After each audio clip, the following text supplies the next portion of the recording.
사도행전 10장 24절로 29절 말씀까지 24절로 29절까지 우리 함께 읽으시겠습니다.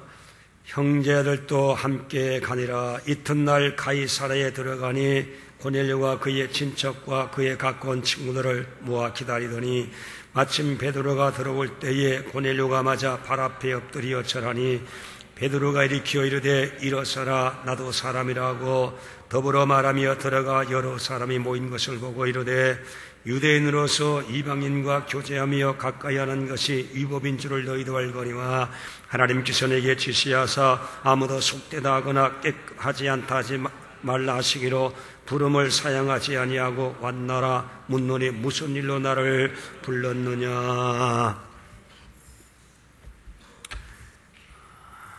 오늘 아침에는 하나님의 섭리의 성공자, 하나님의 의도와 뜻과 계획을 성공시키는 자, 어떤 사람인가 하는 초점을 가지고 우리 잠시 본문에 의지해서 은혜를 함께 나누자는 것입니다.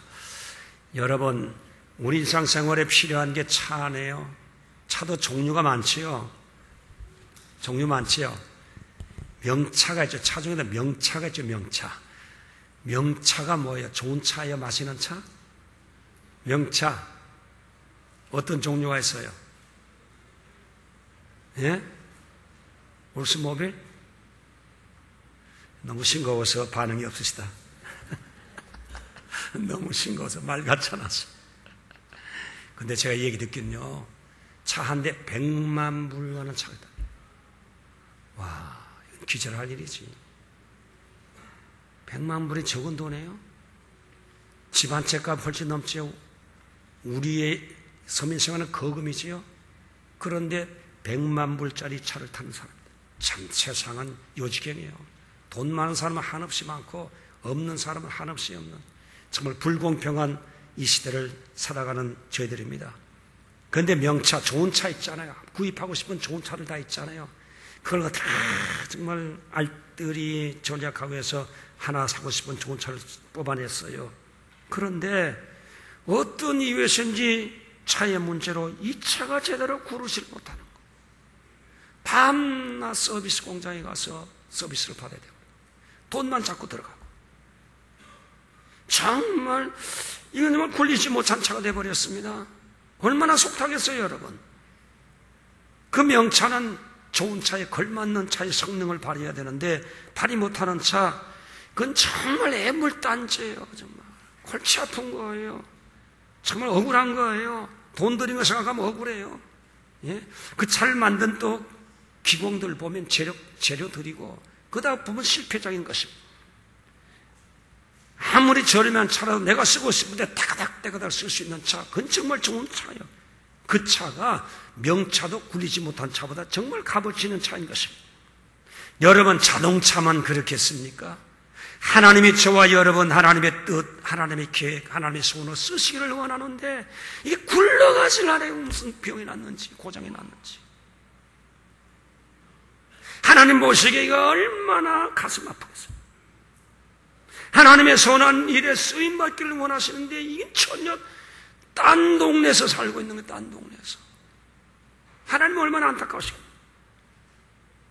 그래서 아무리 좋은 차도 쓰임받지 못하면 그 차 값어치가 없는 것처럼 저는 하나님의 모양과 형상으로 지음받고 주의 보혈로 구원받았지만 하나님의 선하신, 하나님의 기뻐하시는, 하나님이 우리를 통해서 이루시려 원하는 계획, 하나님의 선하신 좋은 섭리가 나를 통해서 이루어지는 쓰임받는 일이 없다 그러면 그것처럼 하나님 보시기도 그렇고 우리도 비참한 인생이 아니겠냐. 돈이 있으면 무슨 의미가 있겠소. 계급장이 수없이 가슴에 달려있으면 무슨 의미가 있겠소.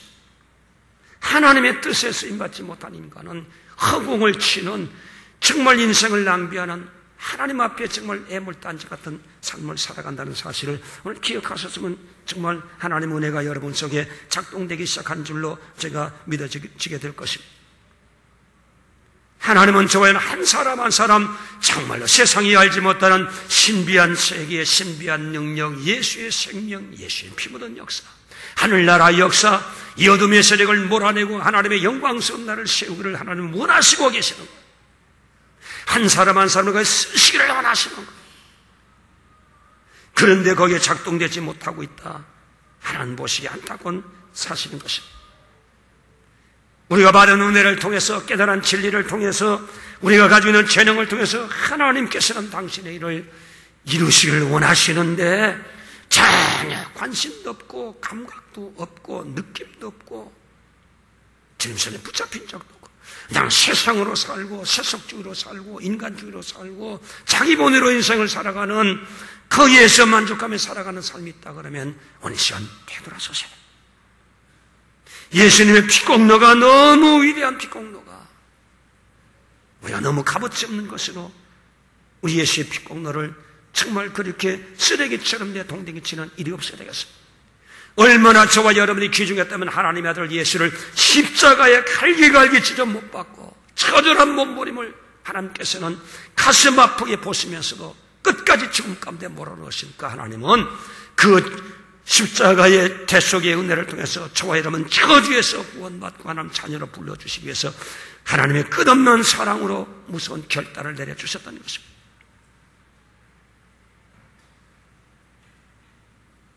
여러분, 정말 나는 과연 하나님 앞에 지금 쓰임받고 있는 삶이라고 느껴지는 삶을 여러분 사주고 계십니까? 나는 정말 내 중심에 하나님이 나의 왕이 되어 서서 나를 지배하고 통치하고 살아가는 삶을 산다고 그렇게 깨달아지십니까? 하나님 앞에 쓰임받는 삶이 되시기를 주님의 이름으로 축복합니다. 쓰임받지 못하면 의미 없어요. 가치 없어요. 나중에는 마지막 날에 폐기 처분되는 거예요. 주님 앞에 버림받는 거예요. 그런데 오늘 성경 말씀해 보니까 주님의 섭리의 성공자, 하나님의 뜻을 성공시키는 자는 어떤 사람이냐? 오늘 설교 노트 두 번째, 겸손한 사람, 겸손한 사람. 본문 10장 25절 말씀에 가보니까 베드로가 고넬료의 집에 이르렀었을 때에 고넬료는 베드로 앞에 발 앞에 엎드려 절했다 하는 말씀입니다. 이 절했다는 말은 예사스러운 단어가 아니고 황제 앞에 신하가 최고의 경의를 표할 때 취하는 행동, 이것이 바로 절하는 행동으로 나오는 것입니다. 사실 고넬료는 세계 최강국의 로마 정예군대의 장교요, 정말 자부심이 있는 정말 청년 장교였었습니다. 베드로는 힘없는 피정복지의 어부 출신, 변두리 인간에 학문도 없어요. 이런 사람 앞에 고넬료가 당당하게 절을 받아야 되는데 오히려 고넬료가 무릎을 꿇어 베드로 앞에 엎드려 황제에게 표하는 절대적인 경의를 표할 정도로 겸손 자세로 엎드렸다는 것이 바로 이 고넬료를 통해서 하나님께서 이방 복음의, 이방 선교의, 이방에 하는 복음의 확산의 교두보를 확정하셨고 최초의 물꼬를 트는 하나님의 뜻에 쓰임받은 자 고넬료의 겸손을 통해서 하나님께서 쓰였다는 거예요. 하나님의 계획을 고넬료의 겸손을 통해서 세계 복음화에 물꼬를 트는 일에 고넬료가 쓰임받은 것입니다. 얼마나 하나님 앞에 정말 귀한 쓰임이냐. 이 쓰임은 어디서 나왔냐? 겸손에 나왔어. 겸손. 여러분 겸손 말다 하는데 오늘 정말 하나님 앞에 겸손한 자를 은혜 주시고 교만한 자를 물리치신다고 하는 말씀해 주셨는데 겸손 정말 뭐냐? 다시 한번. 겸손의 정말 진정한 의미는 뭐냐? 진정한 겸손의 근본은 뭐냐? 뿌리는 뭐냐? 거기에 대해서 제가 설교를 못 해준 것 같습니다. 오늘 저와 여러분 진정한 겸손은 무엇인가? 요한복음 13장 12절과 14절 말씀 우리 한번 다 같이 한번 읽어보십시다. 페이지 169페이지. 요한복음 13장. 다 잘 아시는 말씀입니다. 말씀 보고 말씀 들으면 더 확실하게 딱 속에 인각이 되시죠.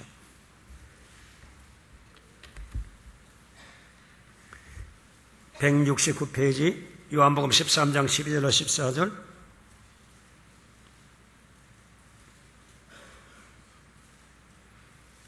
예수님의 세족 사건입니다. 다 같이 읽읍시다. 그들의 발을 씻으신 후에 옷을 입히시고 다시 앉아 그들에게 이르시되 내가 너에게 행한 것을 너희가 아느냐. 너희가 나를 선생이라 또는 주라 하니 너희 말이 옳도다. 내가 그러하다. 내가 주와 또는 선생이 되어 너희의 발을 씻겼으니 너희도 서로 발을 씻어주는 것이 옳으니라. 내가 너에게 행한 것 같이 너희도 행하게 하려 하여 본을 보였노라. 15절 본을 보였노라. 자, 우리 주님이 자기를 고백했습니다. 나는 주다. 주라는 게 뭐예요? 창조자라. 우주의 지배자라. 절대 주권자라는 거예요. 나는 너의 제자들, 난 너의 선생이다. 진리를 가르치는 선생이다. 생명의 도를 가르치는 선생이다. 이만한 선생이 어디 있겠습니까? 이 선생의 그 존귀함과 그의 위치가 하늘에 있는 위치가 아니냐. 그 다음에 나는 너의 선생이다. 너를 가르치고, 그 다음에 제자들을 3년 6개월 동안 보호해주고, 지켜주고, 먹여주고, 양육시켜주고, 선생으로서. 이렇다 그러면 우리 예수의 존재는 절대적인 존재, 누구와 비교할 수 없는 절대적인 존재, 이게 예수가 이 말이에요. 그런데도 난 너희의 발을 씻겼다. 발 씻기는 것은 종이, 하인이 주인의 발을 씻기는 거예요. 절대자가 종의 위치로 내려가서 피조물이요, 죄인이요, 보잘것없고 학벌없고 배경없고 인맥 없는 이 무식한 제자들의 발을 씻겼다. 냄새는 팔십다. 이건 파격적인 거예요. 파격적. 있을 수 없는 일이에요. 그래서 우리 주님 하신 말씀이 이건 주님의 겸손을 보여주는 거예요. 겸손. 파격적인 겸손. 그러면서 우리 주님 하신 말씀이 내가 너에게 본을 보여주는 것처럼 너희도 내 본을 받아서 다른 사람의 발을 씻겨 주어라. 내 본을 받아라 하는 본을 받아. 그래서 우리 겸손의 기준은 어디에 있는 거 아니? 우리 주님에서 기준이 돼. 주님에서. 주님이 절대자요, 창조자요, 전능자요, 주권자요, 그런 모든 것을 생사함을 주관하시는 그분인데 불구하고, 선생이 되심에도 불구하고 피조된 죄인 인간, 벌레 같은 인간의 발을 씻기신 주님의 말로 진정한 겸손, 주님의 겸손, 파격적인 것. 그래서 오늘 저와 여러분의 겸손은 주님 앞에서의 겸손, 주님 앞에 나를 본받으라는 주님 앞에. 참으로 겸손은 예수님 앞에, 하나님 앞에 자신이 발견되고 자신을 낮추어지는 것이 바로 이게 겸손이야. 사람 앞에서 자기를 낮추는 것이 겸손의 일부는 됐지만 전체. 겸손의 최고의 본질은 예수님처럼, 예수님의 본을 받은 것처럼 예수님 앞에서 죄인 우리가, 우리 자신이 주님이 낮춰준 것처럼 낮춰지는, 내 자신이 발견되어지는. 그래서 인간 계급장 다 내려놓고, 훈장 내려놓고 비굴하기까지 낮아지는 그 자세, 이게 진정한 겸손이에요. 사실 저와 여러분, 하나님 앞에 내 자신이 발견된다. 하나님의 의로움 앞에 내 자신이 발견된다.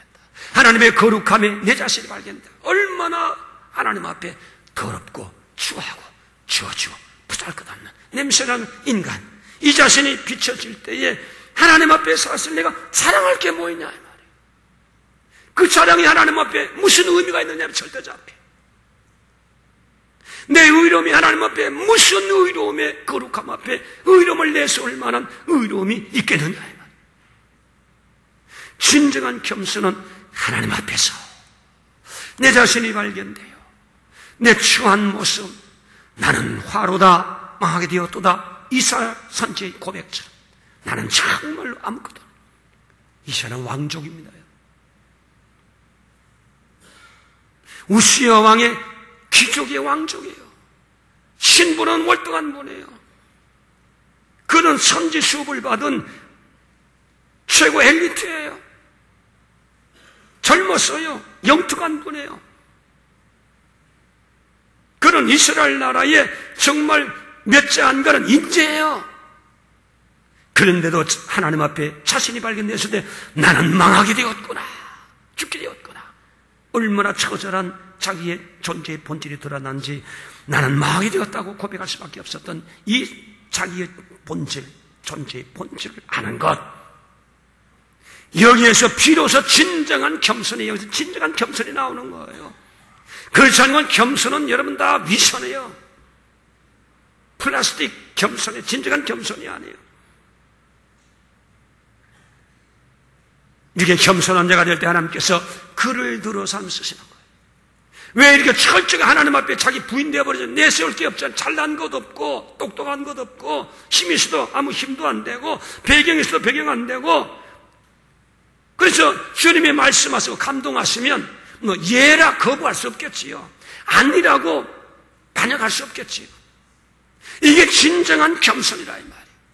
하나님 앞에 자신이 벌써 거지 같고 누더기옷 같고 냄새나고 내세울 것 없는 철저한 죄인으로 멸망의 본질한 사실을 알아서 썼을 때에 거룩한 하나님의 말씀이 왔을 때 거기 어떻게 거역하겠냐 이 말이에요. 거역할 수 없는 거죠. 오늘 저와 인생 살 때 여러분 이런 겸손을 가지고 주님 앞에 쓰임받는 자가 되었습니다. 우리 주님께서 이 땅에 선한 일을 위해서 저를 만드시고 이 땅에 이 시대에 이 환경에 그 환경 속에서 하나님의 나라를 확장시키고 피의 복음을 확장시키고 생명의 역사를 일으키고 원수마귀 세력을 몰아내고 하나님의 영광의 나라를 이 땅에 건설하는 일에 쓰임받기를 원하셔서 저와 여러분을 구원시켜 주셨는데 그런 감각은 하나도 없이 내 인간의 감각만 예민하게 발전해요. 세속적인 것은 예민한 감각을 가지고 재테크에는 예민한 감각을 가지고 직장생활의 성공을 위해서는 예민한 감각을 가지고 가정의 행복을 위해서는 예민한 감각을 가지고 인생을 살아가면서도 하나님이 감동과 하나님의 원하심과 하나님의 뜻하심에 대한 하나님의 왕권으로 나를 지배하시고 나를 만들어가는 그 하나님의 뜻에서는 전혀 관심 없이 산다. 이거 쓰임받지 못하는 거지요. 잘나셨으면 무슨 소용이 있어요? 벌어놓은 돈이 있다고 무슨 소용이 있어요? 무슨 소용이 있냐 이 말이에요. 결국 나 청산하고 갈 거 아니냐면 주님 앞에. 주님 앞에 계산 다 받으실 거 아니냐. 오늘 그래서 저와 여러분 진정한 겸손은 하나님이 쓰시는 겸손, 하나님 말씀에 거역할 수 없는 겸손, 하나님의 뜻에 굴복할 수 없는 겸손, 하나님의 나라를 이루시는 하나님의 감동하시는 성령의 감동에 거역할 수 없는 어떤 입장, 어떤 환경이 있든지 거역할 수 없는, 지금은 아닙니다, 때가 아닙니다, 시간이 없습니다, 바쁩니다, 돈이 없습니다, 이렇게 자기를 주장할 수 없는 자는 어떤 사람이냐? 하나님 앞에 철저하게 자신이 발견된 자, 죄인으로 발견된 자, 이 자만이 진정한 겸손에 이를 수 있는, 하나님이 정말 마음대로 쓰실 수 있고 하나님이 쓰셔도 후탈나지 않는 성령의 인품, 신앙의 인품, 루시퍼처럼 되지 않는 하나님 마음대로 쓰실 수 있는 신앙의 인격을 바로 갖춘 자, 하나님 앞에 자신이 발견된 자, 겸손한 자가 바로 그런 자인 것입니다. 근데 우리는 보통 보면요, 사람과 비교해요. 보면, 교회도 보면 참 이렇게 목에다 기불상 막 힘주는 사람 잘난 척하고, 이렇게 좀 과시하고 싶어 하고, 보면 좀 힘 좀 쓰고 싶어 하는 사람 좀 있잖아요. 그런 사람, 나는 그렇지 않으니까 나는 저 사람보다는 겸손하지. 그렇게 자기를 이웃과 비교해서 난 겸손하지. 그래도 난 주의 뜻대로 살려고 노력하는 사람인데, 그래도 난 겸손하지. 세상 사람은 달라. 난 그때도 기독교 안에 들어와 있잖아. 나는 그래도 다른 사람이지. 이렇게 비교해서 이웃과 비교하고 세상과 비교하고 성도와 비교해서 나는 이만하면 되었지 하는 마음 가지는 그 마음이 바로 그게 무서운 교만이요. 그게 교만. 정말 사람과 비교하고 이웃과 비교하고 오늘 나의 의에 비교하고 그렇게 비교하면서 나는 겸손한 자다, 그럼 나는 그래 주의 뜻대로 산다, 이렇게 판단 내리고 정의를 내리고 겸손한 척 하는 사람은 이건 다 위선. 그게 누가복음 18장 9절 14절 말씀 페이지 125페이지에 나와 있습니다. 그걸 잘 가르쳐 주고 있어요. 누가복음 18장 다 찾으십시다. 125페이지. 오늘 읽는 본문은 연필로 쭉 긁어놓으세요. 나중에 성경 볼 때 이 전했던 말씀이 탁 떠올라요. 그럼 되새김질이 더 배가 되는 거지요. 누가복음 18장 9절로 14절. 바리새인과 세리의 비유를 주님 말씀하셨습니다. 대충 짐작하시겠지요? 9절. 또 자기를 의롭다고 믿고 다른 사람을 멸시하는 자들에게 이 비유로 말씀하시되 두 사람이 기도하러 성전에 올라가니 하나는 바리새인이요 하나는 세리라. 바리새인 서서 따로 기도하여 이르되 하나님이여 나는 다른 사람들 곧 토색, 불의, 가늠 많은 자들과 같지 아니하고 이 세리여도 같지 아니함을 감사하나이다. 나는 일에 2번씩 금식하고 또 소득의 11조를 드리나이다 하고 세리는 멀리 있어서 감히 눈을 들어 하늘을 쳐다보지 못하고 다만 가슴을 치며 이르되 하나님의 불쌍히 여기소서 나는 죄인으로소이다 하였느니라. 내가 너에게 이르노니 이에 저 바리새인이 아니고 이 사람이 의롭다 하심을 받고 그의 집으로 내려갔느니라. 무릇 자기를 높이는 자는 낮아지고 자기를 낮추는 자는 높아지리라 하시니라. 자, 오늘 이 말씀 보니까요, 오늘 비교되는 두 사람이 나옵니다. 바리새인 나오잖아요. 자기는 어떤 의로움에 취해서 하나님만 감사기도를 막 올려드리는 거예요. 그 감사기도 올려드리는 그 근거가 되느냐? 저 세리하고 자기 비교된 거예요. 세리라는 게 여러분 남이 혈세받아가지고 착복하고 이건 정말로 이스라엘의 반역자, 이건 왼수 덩어리들이요. 정말 부정축제하고 이 정말 의롭지 못하고 깨끗하지 못하고 이건 반역자예요. 이건 기생충이에요. 그렇게 살아가는 혐오하고 멸시하는 바리새인과 유대인이 바리새인 볼 때 그 사람보다 의롭게 살죠. 율법으로 사니까. 불의를 저질리겠어요? 남에게 토식하겠어요? 사기치겠어요? 등치겠어요? 간을 빼먹겠어요? 간음하겠어요? 이런 사람? 간음할 수 없지요. 깨끗하게 살죠. 정직하게. 정직하게 사는 거죠. 세리와 비교하니까 정말 비교되는 사실이에요. 사실이라는 게 아니에요. 사실이라니까요. 거짓이 아니에요. 유대인에서는 그렇게 살아야 되는 거예요. 그는 살았어요. 그렇게. 그러면서도 얘기하기를 나는 2번씩 금식하고 한 달에 1년에 한 번 금식하는 것이 어려운데 2번씩 1에 2번씩 소득의 11조까지 드리고 하나님의 물건 도둑질 아니하고 정직하게 하나님의 물건을 하나님께 드립니다. 정직하게 난 신앙생활합니다. 물질에 정직합니다. 하나님께 소유권을 인정하고 드립니다. 그러면서 나는 감사합니다. 하나님 난 저 죄세리 같지 않은 것을 감사합니다. 하나님 은혜로 그렇게 살아갑니다. 감사합니다. 이 기도가 어디서 나온 기도냐? 세리와 비교한 데서 나오는 기도였어요. 그러니까 자부심이 생기는 당연한 거지요. 옳은 얘기예요. 그런데 세리는 뭔가 죄 짓는 사람이에요. 부정물에 손담그는 사람이에요. 남의 혈세를 받아서, 국가 혈세를 받아서, 국민의 혈세를 받아서 개인으로 착복했어요. 부정을 저질렀어요. 악한 일을 많이 했어요. 윤리와 도덕적으로 문제가 있는 분들이에요. 사회적으로 이미 인정받는 분들이에요. 그래서 문제가 많은 인간인데도 하나님 앞에 이 세리가 나와서 자신을 바라보면 나는 죄인입니다. 나는 불의한 사람입니다. 착복한 사람입니다. 깨끗하지 못한 사람입니다. 나는 저 바리새인처럼 살지 못했습니다. 하나님 앞에 보니까 그 죄악이 드러나는 거죠. 하나님 앞에 보니까 바리새인은 사람과 비교하니까 의로움이 드러나는데 하나님 앞에 자신을 보지 못하고 자기 의로움은 얼마나 의로우냐 이 말이야. 깨끗하면 얼마나 깨끗하냐 이 말이야. 바르면 얼마나 바르냐 이 말이지. 하나님 앞에 자신을 못 보는 거지. 세리는 비록 부정한 사람이면 하나님 앞에 자신을 보고 통회하면서 감히 우러러 하늘을 바라보지 못하고 나는 죄인입니다. 죄인입니다. 가슴을 치는 이 세리를 주님께서는 의롭다고 의외의 결정을 냈는데 이 사람이 왜 의로운 사람? 왜 의롭다 했냐? 하나님 앞에 자기가 죄는 것을 발견하고 고백하는 사람. 이렇게 낮아진 사람, 나는 아무것도 아닙니다.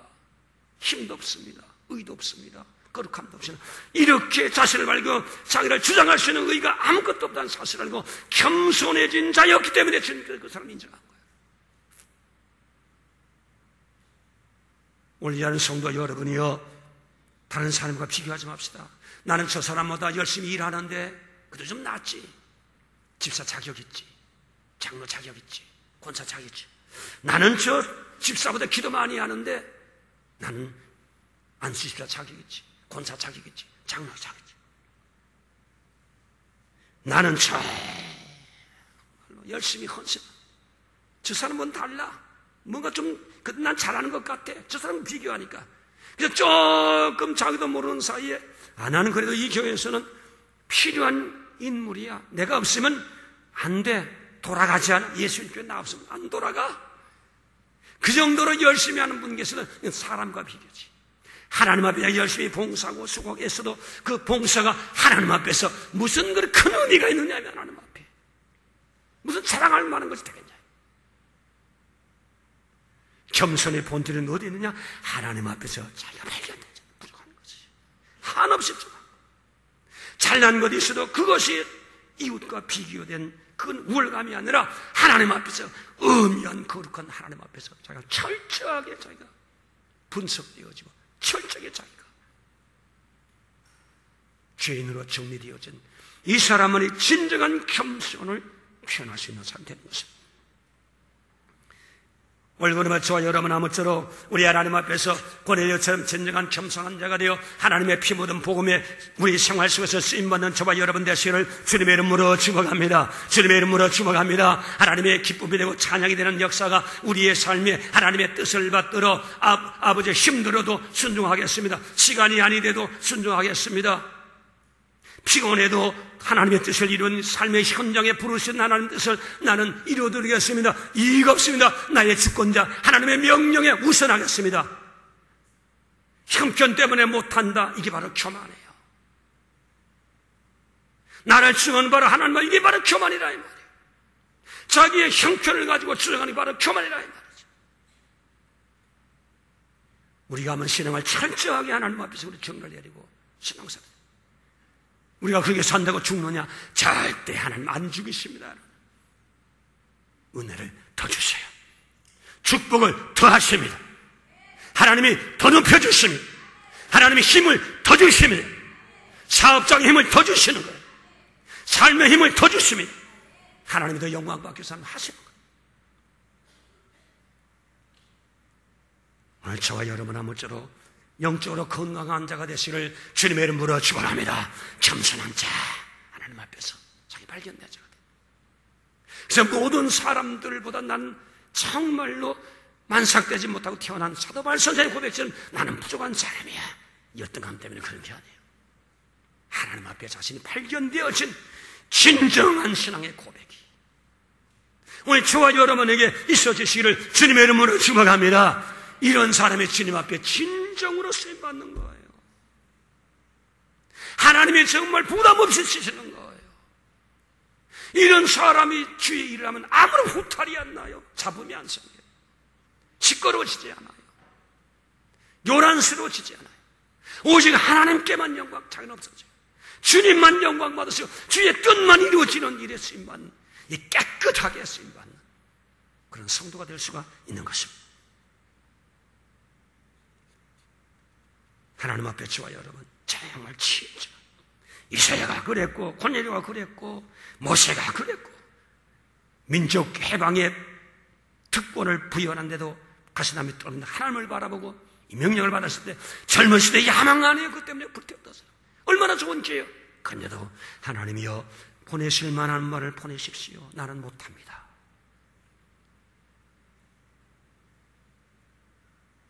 이 고백이 부정적이 되어서 그런 게 아니에요. 자기 자신을 보니까 미천임을 깨닫고 하나님과 진실한 고백을 그렇게 올려드린 거예요. 하나님이 그러시잖아요. 온유함이 온 지민의 모든 사람보다 승하더라. 민수기 12장. 겸손한 모든 사람은 하나님 앞에 자신을 발견할 때 모든 사람 앞에서 겸손한 자가 되는 이런 자를 통해서